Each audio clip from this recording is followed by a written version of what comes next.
Fashion, fashion, it's Evelina's Fashion Cafe. Woo!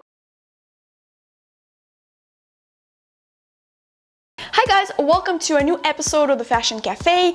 I asked you guys on Twitter what you wanted to see this week, and a lot of you bombarded me with Coachella this, Coachella that. Since there has been so much Coachella on social media lately, I'm going to contribute to that and give you my own Coachella summary of my experience. This is just water. I was too lazy to make actual tea. So I went to Coachella with my good friend Joey, also known as Joey Graceffa here on YouTube. We were invited by McDonald's and Keds for this trip. We got to go to a super cool party themed by McDonald's. Besides having a ton of fun at a bunch of different parties, we got to see some really cool artists. Some of my favorites were Gareth Emery, Zed, Martin Garrix. Oh my gosh, the light show in the Sahara tent. For those of you who are not familiar with Coachella, there are like 8 different stages and tents all around Coachella.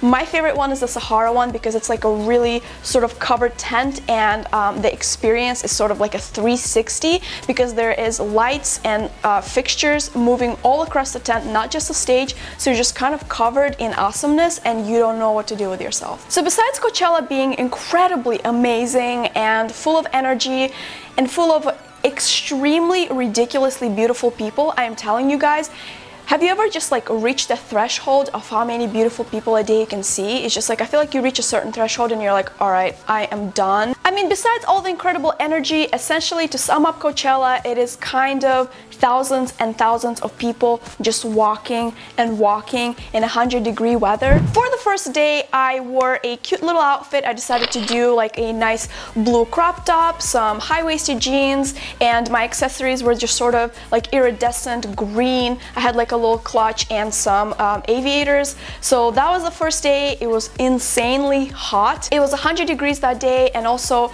when you get dropped off at the festival, you have to walk about a mile and a half to the actual festival because they don't drop you like at the gate. So that was interesting, but as soon as we got there, it was just so exciting and beautiful, and there were these massive art installations everywhere.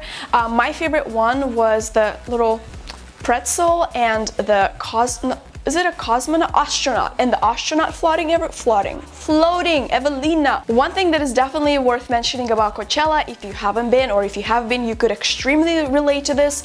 Trying to find your friends, it is literally an anxiety attack nightmare. Hey, do you want to meet by the Sahara tent? Yeah, see you in 30 minutes. Hey, I just got reception in this one tiny little spot. Oh, you're at the other Sahara tent? At the ID behind the main stage? Okay, I'll be there in 30 minutes. Hey, it's been over 2 hours. Is there any way we can be at the same time together in the same spot within the next 5 hours? So yeah, basically looking for your friends, it is looking in for a needle in a hay of stack, or a stack of hay. What I'm trying to say, it is impossible. The second day, Joey and I got to go to the McDonald's Bootsy Bello party, which was insane. It was like at this weird, like huge mansion estate, and apparently there was a lot of celebrities, which brings me to the next point. I know that social media and everybody says that there's so many celebrities at Coachella.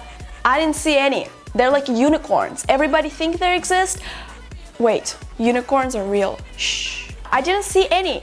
I was walking around, I went to all of these parties, not a single celebrity. Oh, I did see Audrina Pastridge, Girl from the Hills. The second day is also kind of known as the lamer day because they don't have like a lot of like the known artists performing, maybe very few far in between at the end. So the second day is where all the parties are. So that same day, the second day, we also got to go to the Neon Carnival hosted by Guess and Olay Fresh Effects, which was crazy. They pretty much shut down an entire airport landing line. So it's at an airport, they set up like a fake carnival. For day 2, I wore this kind of risque outfit for me because I've never ever worn such a skin tight, like low-cut bathing suit with cutouts on the side, but I decided to go for it because when would be a better time to do it than Coachella? And also I had these little distressed jean shorts and this headband, and also everything that I'm mentioning is going to be listed down below. Now the third day, I wanted to go for like this Greek goddess theme,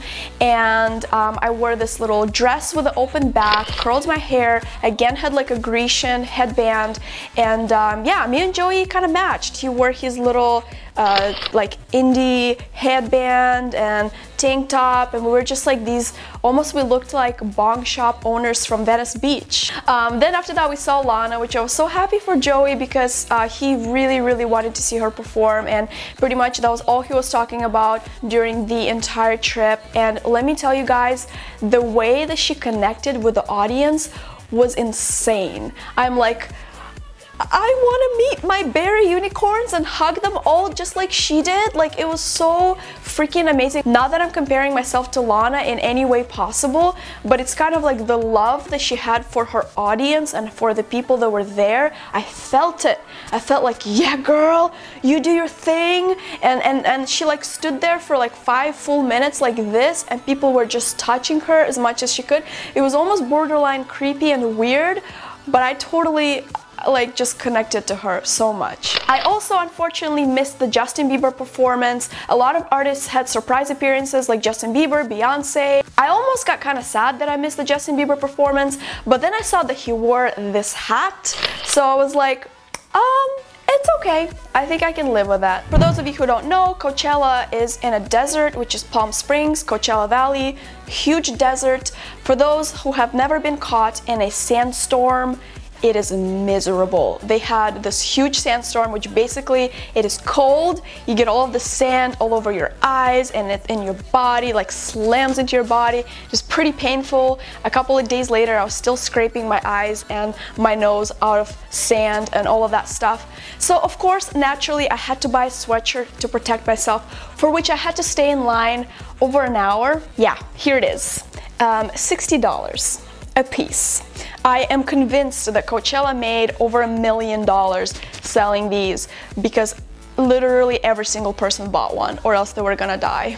So yeah, these were my post-Coachella feels. I finally just cut off my wristband because I'm sentimental like that. I would have kept it for another week or two, but then I made myself, I was like, Evelina, you can do this, you have to let go, and you have to cut that wristband. Yeah, pretty much anything I talked about was documented on my Instagram and Twitter, which I will link below, so make sure that you are good unicorns and you follow up with me on all my social media besides YouTube. Anyway, thank you so much for watching. It makes me so happy that you guys keep coming back each week to watch my Fashion Cafe episodes and all the other videos that I post.